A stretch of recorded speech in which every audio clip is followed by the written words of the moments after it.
Hey guys, welcome to our channel. आप सभी का स्वागत है आपके अपने यूट्यूब चैनल पे। ऑल ऑफ इस चैनल को सब्सक्राइब करके बेल आइकन वाला बटन दबा लीजिए।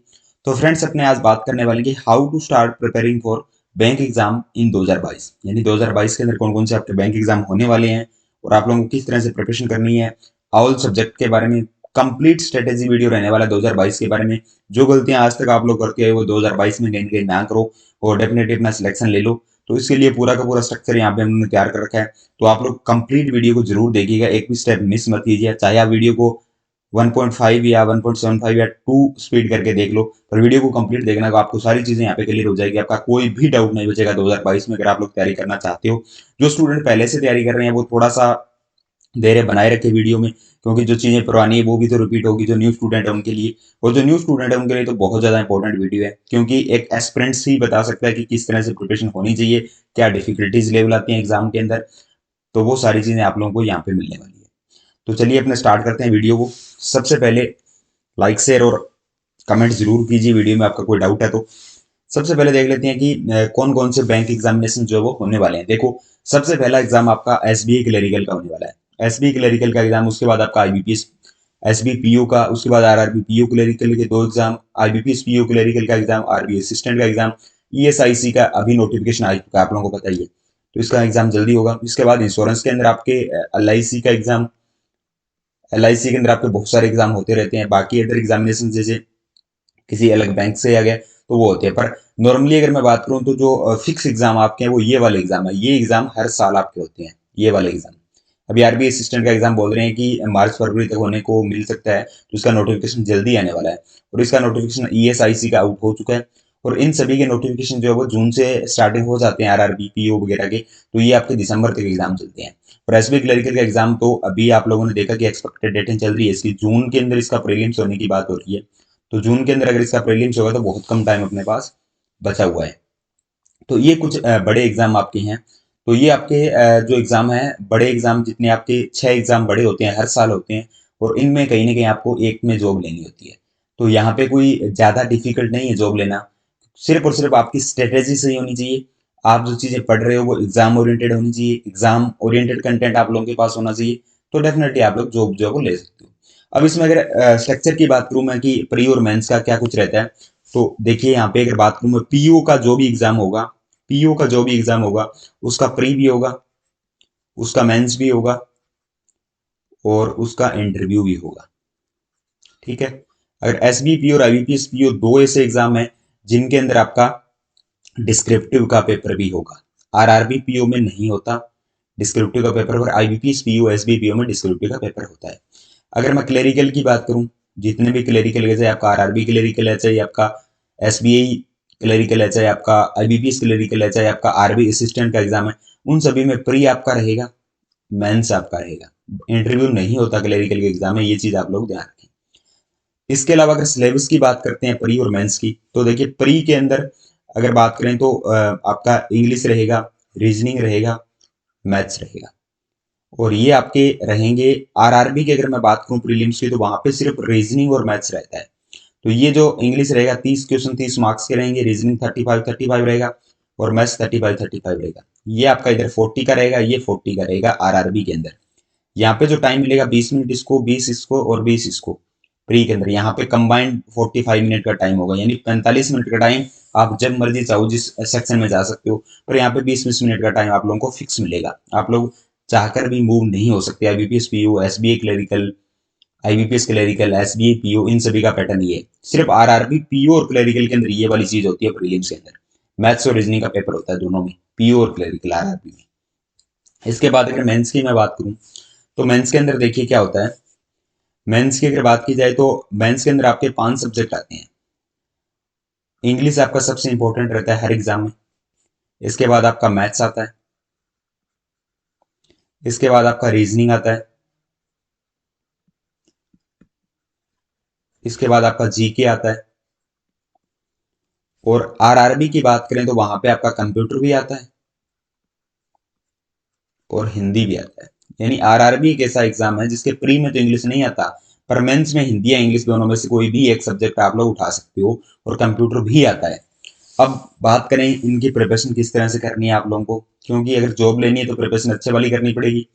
अब आप लोग करते क्या हो, गलती ये करते हो कि जब भी मान लो आईबीपीएस पीयू एसबी पीयू दो ऐसे एग्जाम है, इनका जब नोटिफिकेशन आउट होता है तो स्टूडेंट उसके बाद प्रिपरेशन करना स्टार्ट करता है कि अब इनका नोटिफिकेशन आउट हो गया, अब 1 महीना बचा है, 2 महीने बचे हैं एग्जाम में, अभी अपने प्रिपरेशन करते हैं और एग्जाम निकालेंगे, जो कि बहुत गलत स्ट्रेटेजी है आप लोगों की।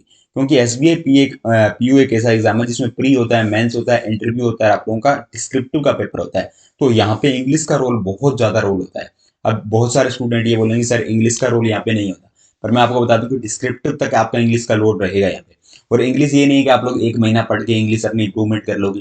कंप्लीट बताने वाला हूँ कि इंग्लिश किस तरह से इंप्रूवमेंट आप लोगों को लेके आनी है।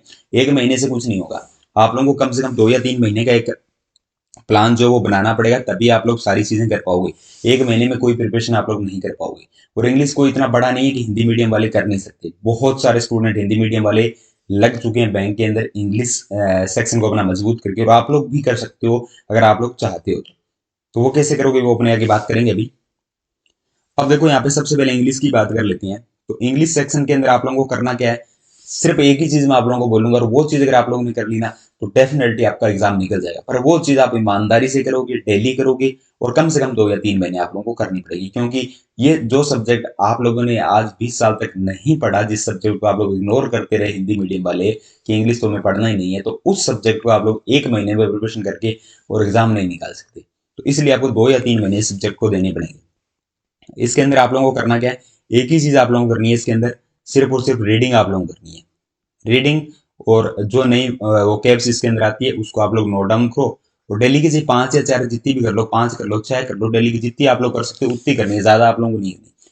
सिर्फ इंग्लिश के अंदर रीडिंग आप लोगों को करनी है। अब रीडिंग के लिए भी बोलोगे सर दा हिंदू पढ़ें, तो देखो दा हिंदू भी अच्छा है, कोई इसमें दिक्कत नहीं है कि दा हिंदू आप लोग पढ़ नहीं सकते। पर दा हिंदू में जो वर्डिंग होती है ना वो थोड़ी सी आप लोगों को हार्ड लेवल की मिलती है, तो इसलिए इसमें दिक्कत आती है कि आप लोग वोकेब, हर वोकेब का आप लोगों को मीनिंग देखना पड़ता है, क्योंकि नए नए वर्ड्स आते रहते हैं दा हिंदू में। आप लोग चाहो तो दा हिंदू कर सकते हो, इसमें कोई दिक्कत नहीं है। चाहो तो आप कोई भी टाइम्स ऑफ इंडियन कर सकते हो या द इंडियन एक्सप्रेस कर सकते हो, कोई भी आप लोग कर सकते हो, कोई इसमें आप लोगों के लिए वो नहीं है कि कौन सा आप लोगों को करना है। द हिंदू बेस्ट रहेगा अगर आप लोग करते हो तो। अगर आप लोग ये नहीं करते तो आप लोगों के लिए the Indian express, the Indian express ये वाला भी आप लोगों के लिए बेस्ट रहेगा। पर करना क्या है, डेली जैसे एक तो एडिटोरियल आपका आता है, एडिटोरियल वाले पेज में आपको एडिटोरियल मिलते हैं, तो एक तो आपको डेली एडिटोरियल पढ़ना है, ठीक है। अब इस एडिटोरियल को आपको पढ़ना है, इसकी वोकेब्स वगैरह आप लोगों को देखनी है। दूसरा आप लोगों को करना क्या है कि एडिटोरियल पेज में और भी बहुत सारे एडिटोरियल्स होते हैं, यानी इधर भी एडिटोरियल्स होते हैं, नीचे भी इधर भी अपने होते हैं। तो इनमें क्या होता है कि इसमें तो आप लोगों की वर्डिंग वगैरह थोड़ी सी ज्यादा हार्ड रह सकती है, पर इधर जो होते हैं ना, जो नॉर्मल वगैरह पॉलिटिकल वगैरह या आपके जो भी इश्यूज चल रहे होते हैं करंट में, उनके बारे में एडिटोरियल्स होते हैं। तो इनको आप लोग जो है ना रीडिंग क्या करो, क्योंकि इनकी सिर्फ रीडिंग अगर आप लोग करोगे तो आप लोगों का रीडिंग बेस बन जाएगा। उसके बाद आप लोगों को एडिटोरियल ज्यादा हार्ड नहीं लगेगा। आप लोग चाहो तो कोई बुक से भी स्टार्ट कर सकते हो, पर आप लोगों को ये देखना कि डेली आप लोगों को रीडिंग करनी है। अब डेली का मतलब ये है कि डेली कम से कम आप लोग 1 या 2 घंटा आप लोगों को रीडिंग करनी है, 1 या 2 आवर्स आप लोग रीडिंग करनी है। अब इसमें आप लोगों को वोकेब भी नोट करने हैं और उन वोकेब्स का रिवीजन भी करना है। डेली 1 से 2 आवर आप लोगों को रीडिंग करनी है। और ये आप आज से मान के चलो कि आप लोग 21-21 दिन के 3 स्लॉट बना लो, कि आप लोगों को 21-21 दिन के 3 स्लॉट में ये रीडिंग करनी है, ठीक है। तो पहले 21 दिन में आपको कुछ ना कुछ चेंजेस देखने को मिल जाएंगे, जब दूसरे 21 दिन आपके कंप्लीट होंगे तो और ज्यादा चेंजेस देखने को मिलेंगे, और जब थर्ड आपके 21 दिन कंप्लीट हो जाएंगे तो डेफिनेटली आप लोगों के मार्क्स भी मॉक टेस्ट में जो आने स्टार्ट हो जाएंगे। ये बात आप लोग लिख के ले लो। पर ये आप लोगों को डेली 1 से 2 घंटा ईमानदारी के साथ करना है। ये नहीं कि आप लोगों ने डायरेक्ट उठाया, जल्दी से उसको पढ़ा, थोड़ा बाद में उसको देखा ही नहीं, वो कि आपने क्या लिखी थी क्या नहीं लिखी। ऐसा नहीं करना, ईमानदारी के साथ पढ़ोगे तो डेफिनेटली ये जो 3 स्लॉट है 21-21 दिन के, इन 3 स्लॉट के अंदर मैं डेफिनेटली ये गारंटी देता हूँ कि आप लोगों के मार्क्स इंक्रीज होने लग जाएंगे, आपको इंग्लिश समझ में आने लगेगा कि आखिर ये बोल क्या रहा है। जब आप अखबार कोई भी द हिंदू या टाइम्स ऑफ इंडियन या आप लोग द इंडियन एक्सप्रेस उठाओगे तो उसमें आप लोगों को पता लगेगा कि यार डेफिनेटली बात क्या चल रही है इसके अंदर। तो ये चीज आप लोग अगर ये 3 21-21 के स्लॉट आप लोग करो, उसके बाद डेफिनेटली आपको इंप्रूवमेंट देखने को मिलेगा। और ये चीज आप लोगों को करनी पड़ेगी, क्योंकि आप लोग ये चाहते हो सर यहाँ पे हिंदी आ रही है आरआरबी पीओ और आरआरबी क्लरिकल में, तो हम हिंदी की प्रिपरेशन कर लेते हैं। देखो इंग्लिश के लिए आप लोगों के IBPS PO, IBPS clerical, SB PO, SB clerical, ये 4 बड़े एग्जाम्स आ रहे हैं इंग्लिश के लिए। तो इंग्लिश आप लोगों को डेफिनेटली करनी होगी, इसके अलावा आप लोगों की कोई ऑप्शन नहीं है। हिंदी करोगे तो सिर्फ 2 एग्जाम दे पाओगे, आरआरबी पीओ और क्लरिकल। उनमें आप लोगों को पता है कि स्केलिंग वगैरह बहुत ज्यादा लगता है आरआरबी के अंदर, क्योंकि वहां पे 2 ही सब्जेक्ट होते हैं, मैथ्स और रीजनिंग। तो इसलिए आप लोगों को ये बात तो है कि आप लोगों को इंग्लिश तो करना ही पड़ेगा, क्योंकि बाकी के 4 एग्जाम आप लोग छोड़ रहे हो बिना इंग्लिश के। ये चीज ध्यान रखना आप लोग। तो आप लोगों को करनी पड़ेगी। अब हिंदी के लिए क्या करना है? अब हिंदी भी एग्जाम में आजकल बहुत हाई लेवल की आने लगी है। जब आरआरबी पीओ की बात होती है, आरआरबी क्लरिकल की बात होती है, हिंदी के लिए डायरेक्टली आप लोग कोई भी एक न्यूज़पेपर उठा लो, उसका संपादकीय पेज आता है, द एडिटोरियल वाला पेज, उसको आप लोग बस रीड करो, उसको आधा घंटा रीड कर लो, बस बहुत है। आप लोग आधा घंटा रीड कर लो, हिंदी के लिए बहुत है, उससे ज्यादा आप लोगों को कुछ भी करने की जरूरत नहीं है। संपादकीय पेज आता है, उसको डेली आधा घंटा रीड करो हिंदी का। और इंग्लिश का जो द हिंदू या टाइम्स ऑफ इंडिया जो भी आप लोगों को मिल रहा है, द इंडियन एक्सप्रेस, उसका एडिटोरियल आता है, बाकी के एडिटोरियल होते हैं साथ में, या कोई भी न्यूज़ेस होती है जो इंपॉर्टेंट न्यूज़ है, जो अपनी अभी ओमिक्रॉन चल रहा है, नया वेरिएंट कोरोना का, तो वहां पे इंपॉर्टेंट जो न्यूज़ चल रही है उसको आप लोग रीड आउट कर सकते हो। वहां से भी आप लोगों को सीखने को मिलेगा कुछ ना कुछ। और वही चीजें आप लोगों की फिर कहीं ना कहीं डिस्क्रिप्टिव का पेपर आपका एसबीपीओ आईबीपीएस पीओ में होता है, तो वहां पे देखने को मिलता है। तो डिस्क्रिप्टिव की तैयारी भी आप लोगों को अभी से करना पड़ेगा। जब नोटिफिकेशन आएगा उसके बाद कुछ नहीं होगा।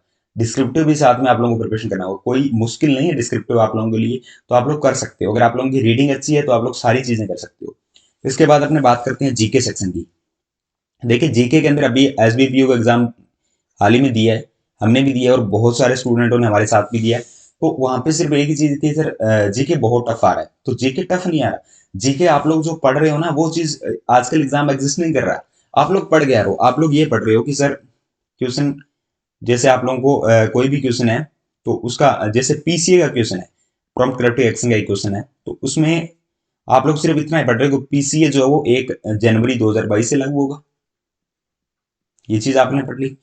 अब इतना पढ़ने से एग्जामिनर आपको मार्क्स नहीं देगा, क्योंकि आजकल एग्जामिनर से ये चीज पूछ ही नहीं रहा।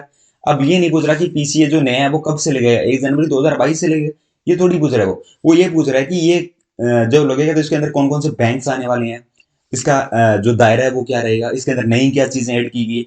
यानी ये जो चीजें होती हैं इनको आप लोगों को कंप्लीट पढ़ना पड़ेगा। जो बैंकिंग की टर्म्स है, जितने भी बैंकिंग है, जितनी भी नई स्कीम्स आ रही है, जो भी करंट में चीजें रह रही है, करंट में इश्यूज रह रहे हैं, उन चीजों के बारे में डीप में पढ़ना पड़ेगा। एसबी क्लरिकल अगर किसी ने लास्ट ईयर दिया था तो उसने, आप लोगों ने देखा कि जो जेवलिन थ्रो होता है, जो नीरज चोपड़ा ने गोल्ड जीता था, तो जेवलिन थ्रो का वेट उन्होंने पूछा था कि वेट कितना होता है। अब ये चीजें पूछ रहे हैं एग्जामिनर। तो आप लोग क्यों फिर ये पढ़ रहे हो कि उसने इतना गोल्ड मेडल जीता, नीरज चोपड़ा ने, सभी को पता है, पर उस जेवलिन का वजन कितना है ये तो किसी को नहीं पता। पर आप लोगों को तो ये पता होना चाहिए, क्योंकि आप लोगों को अब पता लग गया कि एग्जामिनर क्वेश्चन कैसे पूछ रहा है, तो उस हिसाब से अपनी प्रिपरेशन करो ना। आप लोग बार बार वही गलतियां कर रहे हो, डायरेक्ट आप लोग एमसीक्यू बेस पे जा रहे हो, एमसीक्यू बेस पे वहां पे क्वेश्चन ही नहीं आ रहे। तो आप लोगों के लिए बेस्ट सोर्स मैं बता दूं कि अफेयर क्लाउड्स का बेस्ट सोर्स रहेगा करंट अफेयर्स के लिए। कोई कुछ भी बोले पर अफेयर क्लाउड्स जो है वो आपके लिए बेस्ट रहेगा, क्योंकि इसके अंदर सारी चीजें डिटेल में होती है, कोई भी क्वेश्चन इससे बाहर नहीं जाएगा। पर एक बात हो रहा है कि स्टूडेंट ये बोलते हैं कि सर इसका कंटेंट बहुत हो जाता है, हम पढ़ नहीं पाते। कंटेंट कब ज्यादा हो जाता है? जब एग्जाम से 1 महीना पहले आप लोग इसको उठाते हो। जब एग्जाम, अभी आपका प्रीलिम्स हुआ, प्रीलिम्स के बाद आपका रिजल्ट आया प्रीलिम्स का, उसके बाद आप फेयर क्लाउड उठाते हो, फिर आपके 10 दिन बचते हैं मेंस में, तब तो आप लोगों के लिए कंटेंट ज्यादा ही होगा। अब आप लोगों को करना क्या है कि डेली आप लोग यहाँ पे करंट अफेयर क्लाउड्स के ऊपर जो करंट अफेयर होगा उनके डेली 10 क्वेश्चन या 15 क्वेश्चन मिलेंगे आपको, ज्यादा नहीं मिलेंगे, 10 या 15 क्वेश्चन मिलेंगे, डिटेल वाले क्वेश्चन मिलेंगे। डेली यहाँ से क्वेश्चन पढ़ो आप लोग, 10 या 15 क्वेश्चन डेली पढ़ो। इनका सब्सक्रिप्शन लेना पड़ेगा आप लोगों को, फ्री नहीं है। फ्री तो सिर्फ डेली वाला जीके है, बाकी अगर मंथली आपको चाहिए, पॉकेट पीडीएफ चाहिए, उसके लिए आप लोगों को सब्सक्रिप्शन लेना पड़ेगा। और उसके लिए भी आप लोगों के लिए हमने एक कोड जनरेट करवाया है। तो ये वाला कोड जो है वो बैंकिंग सक्सेस, ये वाला कोड आप लोग बिना स्पेस के लगाओगे तो आपको इंस्टेंट 10% का एक्स्ट्रा डिस्काउंट यहाँ पे मिल जाएगा। इनकी ऐप पे जाना है, आप लोगों को लिंक जो डिस्क्रिप्शन में लगा हुआ है। तो अब सुनो कि इसमें करना क्या है। अब देखो, आपने डेली 10 या 15 क्वेश्चन आए, उनको आप लोगों ने पढ़ा, या तो आप इनकी पीडीएफ का प्रिंट निकाल लो, या आप लोग उसको अपने नोट्स में नोट डाउन कर लो। आपने ये 10-15 क्वेश्चन आज पढ़े, 10-15 दिन क्वेश्चन कल पढ़े, इस तरह से आप लोगों का 1 मंथ कंप्लीट हो गया। उसके बाद उनकी एक स्टडी पीडीएफ आती है पूरे मंथ की कंप्लीट, उसके अंदर पूरे मंथ के क्वेश्चन होते हैं, उनके डिटेल आप लोगों को होती है। जब आपने डेली पढ़ रखा है तो आप लोग मंथ अगर 2 बार भी रिवाइज कर लोगे ना वो पीडीएफ है, तो आप लोगों को सारी चीजें क्लियर हो जाएगी। और आपका जो इश्यू आता है ना सर इनका कंटेंट बहुत ज्यादा है हम कर नहीं पाते, वो भी आपका इश्यू सॉल्व हो जाएगा। अब आप लोग 6-6 महीने का करंट अफेयर सिर्फ 10 दिन में करना चाह रहे हो, तो अफेयर क्लाउड या कोई सा भी सोर्स उठा लो, वो ज्यादा ही लगेगा आप लोगों को। तो अफेयर क्लाउड अगर पढ़ना है तो यही बेस्ट है कि डेली का पढ़ना पड़ेगा। अब आप लोग 10 दिन पहले पढ़ोगे तो वो तो सफिशियंट ही नहीं, एग्जामिनर आज ऐसे स्टूडेंट को एग्जिस्ट ही नहीं कर रहा है जो सिर्फ और सिर्फ 10 दिन जीके पढ़ के आ रहा है। आप लोगों को डेली पढ़ना पड़ेगा जीके, ये चीज आप लोग नोट डाउन करें, तभी आप लोग अफेयर क्लाउड्स के साथ फॉलो कर पाओगे। और उसके अगर क्वेश्चन एग्जाम में आते तो आप लोग डेफिनेटली करके आ पाओगे। तो ये चीज आप लोगों को ध्यान रखनी है। इसके बाद अगर कोई और डाउट हो तो आप लोग कमेंट सेक्शन में पूछ सकते हो। मैथ्स और रीजनिंग की बात करते हैं। मैथ्स का सबसे बड़ा दिक्कत आता है, पहले रीजनिंग की बात कर लेते हैं, मैथ्स की कंप्लीट डिस्कशन करेंगे। देखो रीजनिंग के अंदर क्या है, रीजनिंग के अंदर कुछ नहीं है आप लोगों को, रीजनिंग के अंदर सिर्फ पजल्स आते हैं, एग्जाम के अंदर पजल्स अपनी स्ट्रॉन्ग बना लो। बाकी के जो आपके सिलोजिज्म के टॉपिक हो गए, इनक्वलिटी होगी, ब्लड रिलेशन आपका हो गया, ये वाले टॉपिक इजी होते हैं, हर कोई करके ले जाता है इनको, ये कोई ज्यादा आप लोगों के लिए वो नहीं है कि आप लोगों के लिए हार्ड रहेंगे। डायरेक्शन के क्वेश्चंस हो गए, ये आप लोग इजीली कर लोगे, इनमें कोई दिक्कत नहीं है। दिक्कत कहाँ पे आती है, मेंस में आती है, जो मेंस की पजल्स होती है वो नहीं बना पाते आप लोग। तो मेंस की पजल के लिए आप लोगों को डे 1 से स्टार्ट करना होगा कि पजल तो आप लोगों को डेली 5 या 6 पजल प्रीलिम्स लेवल की डेली बनाओ, और 2 या 3 पजल आप लोग मेंस लेवल की डेली बनाओ। क्योंकि ये वो एक जीके वाली चीज है कि अगर डेली आप लोग करोगे, जितनी ज्यादा रेगुलरिटी से पजल को बनाओगे, पजल डेफिनेटली आप लोग बना पाओगे एग्जाम के अंदर। कोई भी एग्जाम के अंदर पजल हार्ड नहीं आती। अभी मैं एसबीपीओ दे गया हाल ही में, तो वहां पे पजल्स हार्ड नहीं थे, कोई भी पजल हार्ड नहीं थे। पर पजल के जो नए नए टाइप्स आ रहे हैं उनकी अगर आप लोगों ने प्रैक्टिस कर रखी है, ये 2 या 3 पजल जो डेली के बोल रहा हूँ ना, इनमें अगर आप लोगों ने उनकी प्रैक्टिस कर रखी है तो कोई भी पजल हार्ड नहीं लगेगा वहां पे। अगर आप लोग प्रैक्टिस ही नहीं कर रहे, वही 10 दिन वाला फॉर्मूला बना रहे हो, जब रिजल्ट आता है उसके बाद आप लोग लगते हो कि मेंस के पढ़ना है, उसमें आप लोग मैथ्स के रीजनिंग नहीं कर पाते, ना मैथ्स कर पाते, सिर्फ और सिर्फ जीके करते हो, तो वो चीजें नहीं चलेगी इस बार। इस बार का सिलेक्शन लेना है तो आप लोगों को ये चीजें डे 1 से स्टार्ट करनी पड़ेगी। तो एक प्रॉपर जो प्लान वाला है उसके अंदर ये चीज शामिल करना है कि डेली की 5 से 6 तो प्री पजल और 2 से 3 मेंस की पजल, सिर्फ 2 ही कर लेना चाहिए, पर मेंस की अच्छे वाली 2 पजल आप लोगों को डेली बनानी पड़ेगी, तभी आप लोग जो एग्जाम के अंदर कहीं ना कहीं अपना जो वो स्कोर अच्छा कर पाओगे। अब मैथ्स की बात कर लेते हैं। बाकी रीजनिंग के अंदर ज्यादा आप लोगों को सोचना नहीं है, जो लॉजिकल रीजनिंग है उसको आप लोग स्किप भी कर दो तो कोई इसमें बड़ा इशू नहीं है, क्योंकि वहां पे ज्यादातर चांसेस गलत होने के रहते हैं। तो लॉजिकल रीजनिंग के लिए भी आप लोगों को डेली प्रैक्टिस करनी पड़ेगी। तो उससे अच्छा है 5 या 4 क्वेश्चन जो लॉजिकल रीजनिंग है वो आप लोग छोड़ के, और बाकी अगर पजल्स वगैरह आप लोग बना सकते हो तो ये आप लोग कर सकते हो। अब अपने बात करते हैं मैथ्स की। देखिए क्वांट की अगर मैं बात करूं तो क्वांट के अंदर सबसे ज्यादा दिक्कत स्टूडेंट को आती है, और एग्जामिनर आजकल लेवल भी अच्छा खासा दे रहा है। बीएसपी यू दिया तो उसमें आप लोगों ने देखा भी होगा कि क्वांट का अच्छा खासा लेवल था। पर आप लोगों को करना क्या है, देखो क्वांट को आप लोग 2 या 3 सेक्शन के अंदर इसको डिवाइड करो। फर्स्ट सेक्शन के अंदर आप लोग क्या करो कि सबसे पहले तो आप लोगों को सिंप्लीफिकेशन पढ़ना पड़ेगा, क्योंकि सिंप्लीफिकेशन के बिना आप लोगों को चीजें नहीं समझ में आएगी। उसके बाद आप लोगों को अप्रोक्सीमेशन करना होगा, और उसके बाद आप लोगों को नंबर सीरीज करना होगा, और नंबर सीरीज के साथ साथ आप लोगों को क्वाड्रेटिक क्वेश्चन करना होगा। तो ये चीज आप लोगों को सेक्शन फर्स्ट में रखनी है, ठीक है। सेक्शन सेकंड में आप लोगों को क्या रखना है, सेक्शन सेकंड में आप लोगों को रखना है परसेंटेज का टॉपिक, कंप्लीट परसेंटेज। इसके बाद आप लोगों का रेशियो का कंप्लीट टॉपिक, और उसके बाद आपका एवरेज का कंप्लीट टॉपिक। ये 3 टॉपिक आपको पहले बनानी है, ठीक है। उसके बाद आप लोगों को सेक्शन 3 में क्या रखना है, सेक्शन 3 में आप लोगों को कंप्लीट डीआई रखनी है। सेक्शन 4 में आप लोगों को कंप्लीट अरिथमेटिक रखना है। अब देखो आप लोग, ये चीज तो आप लोगों के लिए इजी है कि simplification, approximation, number series, quadratic आप लोग कर लोगे, कोई दिक्कत नहीं है।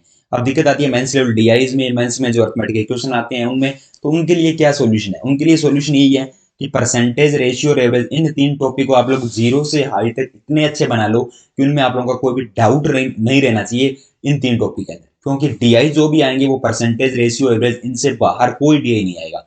इन्हीं टॉपिक पे बेस्ड डीआई आएंगे आप लोगों के। कहीं ना कहीं परसेंटेज पूछ रहा होगा, कहीं पे रेशियो को मर्ज कर रहा होगा, कहीं पे एवरेज को मर्ज कर रहा होगा, इन्हीं पे बेस्ड डीआई आएंगे आप लोगों के। तो पहले इन 3 टॉपिक को बनाओ, परसेंटेज, रेशियो, एवरेज, अच्छा तरीके से 0 से हाई लेवल इन टॉपिक्स को बनाओ आप लोग। उसके बाद आप लोग डीआई स्टार्ट कर दो। उसके बाद आप लोग डीआई स्टार्ट कर दो, प्रीलिम्स वाले और मेंस वाले वही स्ट्रेटेजी रखो। 4 से 5 प्री डीआई बनाओ, 2 आप लोग मेंस डीआई बनाओ। 2 डीआई जो वो मेंस के बनाओ, बस 2 ही बना लो, ज्यादा ना बनाओ, 2 डीआई मेंस के बनाओ डेली। तो ये चीज आप लोग अगर फॉलो करोगे तो डेफिनेटली एग्जाम के अंदर, मेंस के अंदर आपका स्कोर बूस्ट होगा। और उसके बाद बात करूं अर्थमेटिक के जितने भी टॉपिक आप लोगों के बचते हैं, बाकी के परसेंटेज के अलावा, रेशियो, एवरेज, इनके अलावा आपके जो एस आई सी आई है, प्रॉफिट एंड लॉस है, टाइम एंड वर्क है, मेंसुरेशन है, सारे टॉपिक आपको कंप्लीट करने हैं। कोई आपको बोल रहा होगा कि ये टॉपिक ना करो, आप लोग अर्थमेटिक ना करो तो भी आपका एग्जाम में सिलेक्शन हो जाएगा, पर मैं ये बोल रहा हूँ कि अगर अर्थमेटिक नहीं करोगे तो सिलेक्शन आप लोगों का नहीं होगा। ये बात 100% ट्रूथ है। अभी एसबीपीयू का एग्जाम दिया था, मैं आप लोगों को बताता हूँ कि एसबीपीयू का जो मेंस का एग्जाम था अभी, तो उसमें था क्या, डीआई उसमें कॉम्प्लिकेटेड थे, डीआई का लेवल हार्ड था उसमें, डीआई स्टूडेंट नहीं बना पा रहे थे। पर वहां पे 5 क्वेश्चन थे आपके Q1 Q2 के, और 5 क्वेश्चन आप लोगों के थे डाटा सफिशिएंसी के। इन 10 क्वेश्चन के अंदर था क्या, ये चीज देखो आप लोग पहले तो। 10 क्वेश्चन के अंदर क्या था, अर्थमेटिक के क्वेश्चन थे। अब Q1 के अंदर एक स्टेटमेंट में दे दिया प्रॉफिट एंड लॉस, दूसरे स्टेटमेंट में दे दिया टाइम एंड वर्क। ठीक है, अब बताओ कि ये बड़ा या ये बड़ा, जो भी फाइनल आएगा डेटा उनमें बताना कि बड़ा कौन सा है या दोनों बराबर है। तो पूछ क्या रहा है वो, पूछ तो अर्थमेटिक के क्वेश्चन दे रहा है, सिर्फ वो Q1 दे रहा है, डाटा सफिशिएंसी दे रहा है, पूछ तो अर्थमेटिक के क्वेश्चन दे रहा है, उसमें profit and loss time and work वो चीजें पूछ रहा है। और 100% मैं ये बोल रहा हूँ कि जितने भी कैंडिडेट्स ने एसबीपीओ एग्जाम दिया है अभी मैथ्स का, जितने भी कैंडिडेट ने अगर 10+ क्वेश्चन किए भी है मैथ्स के अंदर, तो वो क्वेश्चन यही किए होंगे उसने, कोई भी डीआई तो बना ही नहीं होगा, यही क्वेश्चन किए होंगे। ये आप लोग चेक कर सकते हो अपने नियर बाई जिसने भी आपका एसबीपीओ मेंस एग्जाम दिया है हाल ही में, तो ये चीज आप लोग चेक कर सकते हो कि अर्थमेटिक के क्वेश्चन ही बनाने लायक थे, वहां पे इजी क्वेश्चन थे, डायरेक्टली क्वेश्चन हो रहे थे। तो आप लोग डीआई वहां पे नहीं बन रहे थे। अब एग्जाम की सिचुएशन है कि वहां पे डीआई अगर नहीं बन रहे तो अपने क्या करें, अपने को तो सारी चीजें आनी चाहिए ना, डीआई आना चाहिए आप लोगों को, simplification, approximation, quadratic equation, number series, arithmetic के सारे टॉपिक आप लोगों को आने चाहिए। अब मान लो वहां पे अगर मेंसुरेशन पे 5 क्वेश्चन आ जाते हैं और आपको मेंसुरेशन का टॉपिक नहीं आता, तो आप लोगों का तो वहां पे 5 क्वेश्चन पीछे हो गए आप लोग मेंस में। और वहां पे एसबीपीओ में तो 1.33 मार्क्स के होते हैं एक क्वेश्चन, तो आप तो डेफिनेटली बहुत ज्यादा 10 मार्क्स पीछे हो गए। तो ये चीज नहीं करनी अगर बैंक एग्जाम की प्रिपरेशन 2022 में अच्छे तरीके से करनी है, कोई भी टॉपिक नहीं छोड़ना अर्थमेटिक। एक डिटेल वीडियो दे दूंगा कि अर्थमेटिक के टॉपिक आप लोगों को, मैथ्स का कौन कौन से टॉपिक आप लोगों को बनाने हैं, रीजनिंग के कौन कौन से टॉपिक बनाने हैं, तो डिटेल वाला वीडियो भी अलग से आ जाएगा। तो ये वीडियो अगर आपको अच्छा लगा तो आप लोग जरूर लाइक शेयर करेंगे इसको। बाकी टाइम मैनेजमेंट एक बहुत बड़ा यहाँ पे इश्यू रहने वाला आप लोगों के लिए। तो टाइम मैनेजमेंट के लिए आप लोग क्या कीजिए, एक अपना टाइम मैनेजमेंट बनाइए कि दिन में मेरे को कम से कम 6 या 7 आवर्स तो स्टडी करनी है। अब उसमें भी आप लोगों को अलग अलग डिस्ट्रीब्यूशन करना है कि मैथ्स को इतना टाइम देना है, रीजनिंग को इतना देना है, जीके को इतना टाइम देना है, सुबह के टाइम जीके पढ़ना है, वो अपना अलग अलग आप लोग बना सकते हो जिस हिसाब से आप लोगों को अच्छा लगे, और उसी बेस पे अपनी प्रिपरेशन आप लोग लग जाओ। पर ये नहीं है कि आप लोग जब नोटिफिकेशन आएगा तब स्टार्ट करेंगे, आईबीपीएस का कैलेंडर आएगा तब स्टार्ट करेंगे, ऐसा नहीं है। आज इसी वक्त लग जाओ, डेफिनेटली जॉब ले लोगे। अगर नोटिफिकेशन का वेट करके आप लोग प्रिपरेशन करोगे तो डेफिनेटली जॉब नहीं मिलने वाली, क्योंकि 2022 के अंदर आप लोगों को पता है कि कंपटीशन भी इंक्रीज होगा। और वैकेंसीज तो आप लोगों को पता है, देख ही लिया आप लोगों ने, अभी आरआरबी का रिजल्ट आया था फाइनल, तो आप लोगों ने वैकेंसी तो देख ही ली कितनी आती है। और 2022 के अंदर अगर एसबी वगैरह की बात करूं तो वहां पे भी वैकेंसी, इस बार एसबी क्लर्क में 5,000 वैकेंसी थी, एसबीपीओ में 2,000 वैकेंसी थी, और यही 3 या 4 हजार के करीब में आपके बीपीएसपीओ में वैकेंसी है, ये 7-8 हजार आपकी आईबीपीएस क्लरिकल में वैकेंसी है। तो ये स्टेटस रहने वाला वैकेंसी का। तो और ये धीरे धीरे कमी होनी है, ज्यादा बढ़ने वाला है कुछ है नहीं इसमें। आरआरबी के अंदर तो बहुत कम वैकेंसी थी इस साल। तो कम वैकेंसी के अंदर अगर सिलेक्शन चाहिए तो आप लोग को कुछ भी नहीं छोड़ना है, जो जो चीजें मैंने बताई वो सारी चीजें कंप्लीट करनी है। तो मिलते हैं अपने नेक्स्ट वीडियो में, कोई भी डाउट है तो कमेंट सेक्शन में बता देना। Thank you.